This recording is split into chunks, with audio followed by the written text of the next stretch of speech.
Good evening. 6 provinces now. The Ebola outbreak in the Democratic Republic of Congo has reached WAFU. The head of the World Health Organization says it is on track to be the deadliest ever. A man travelled from Hautul. He has died. That is where we begin tonight. Manchester City have lost one of their most important players. The Premier League club has confirmed that Rodri is transferred to Barcelona. The Spanish midfielder captained his country to World Cup victory. He's now joining one of Europe's biggest clubs. The move reunites him with Spanish football after his years in England with City. Barcelona have completed the signing of the 28-year-old. Rodri won multiple trophies during his time at the Etihad Stadium. His departure leaves a significant gap in City's midfield. ESPN Soccer reported this. 3 major powers in the Muslim world have formed a new defense alliance. Saudi Arabia, Turkey and Pakistan signed an agreement in Mecca. The pact was reported by Ahmed Al-Chiwadri. He says the best defense alliance is one that doesn't make a state dependent on its partners. The timing is significant. All 3 countries have been looking to strengthen their regional position. The agreement was signed in Islam's holiest city, which adds symbolic weight to the partnership. For observers outside the region, this marks a shift in how Middle Eastern security is organized. These 3 nations rarely align so formally. Middle East Eye reported this. Nigeria's major political figures have committed to a peaceful election campaign ahead of the next presidential vote in 2027. President Bola Tinubu signed a peace accord alongside 2 opposition candidates. Peter Obi of the Nigeria Democratic Congress and Omoyele Sowore both added their signatures to the agreement.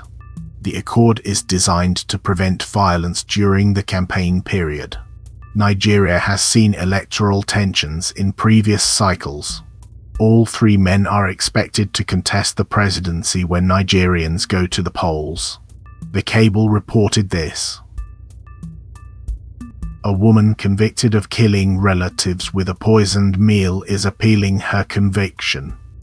Erin Patterson's defense team told an appeal court that the trial was undermined by what they called a catastrophic mix-up at a hotel. Patterson was found guilty of murder. The victims died after eating beef Wellington that had been laced with toxic mushrooms. Her lawyers are now challenging that conviction. They argue the hotel error damaged her defense.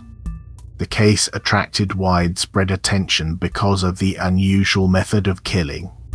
Patterson served the fatal dish to her relatives. BBC World reported this. A man has appeared in court accused of taking more than $200,000 that was meant for an Indigenous community.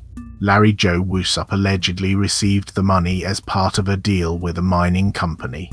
Traditional owners gave evidence today. They told the court they never saw any of the funds. The case involves money that was supposed to go to the community under an agreement with the mining operation.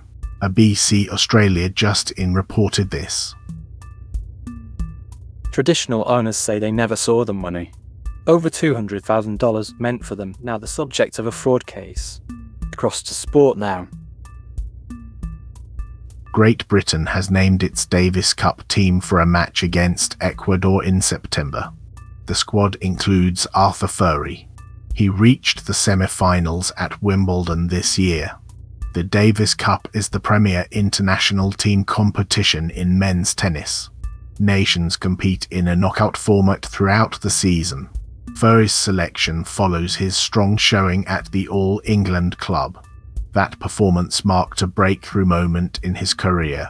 The tie against Ecuador will take place next month. Britain will be looking to progress to the next stage of the competition. BBC Tennis reported this. Venezuela is reopening its economy after years of isolation and crisis. The country had been cut off from much of the global financial system because of sanctions and political turmoil. Now businesses there are starting to operate more freely again. That shift is changing how people across Latin America pay for things. Venezuela became a testing ground for alternative payment methods during its isolation. Cryptocurrency use grew, so did reliance on cash dollars and informal card systems. Those habits are spreading beyond Venezuela's borders now. Other countries in the region are watching closely.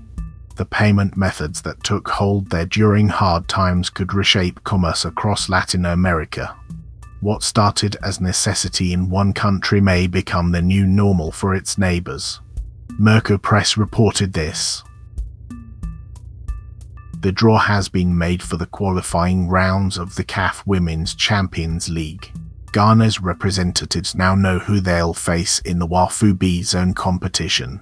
Ampem Darkoa ladies are the team heading into the qualifiers. They're the current Ghanaian champions.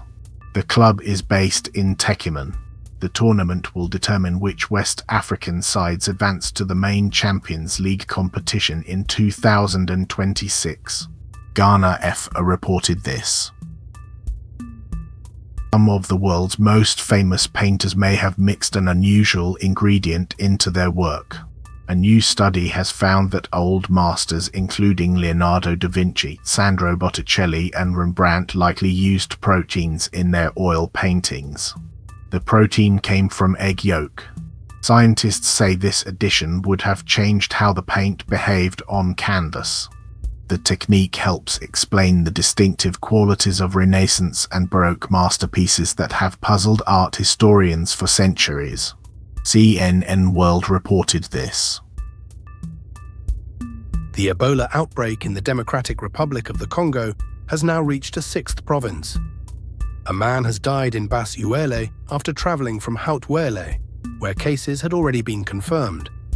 The virus is spreading fast. The head of the World Health Organization says this outbreak is on track to become the deadliest ever recorded. The disease has now crossed into multiple regions of the country, making it harder to contain. Health workers are trying to trace anyone who may have come into contact with infected patients as they moved between provinces. Guardian World reported this.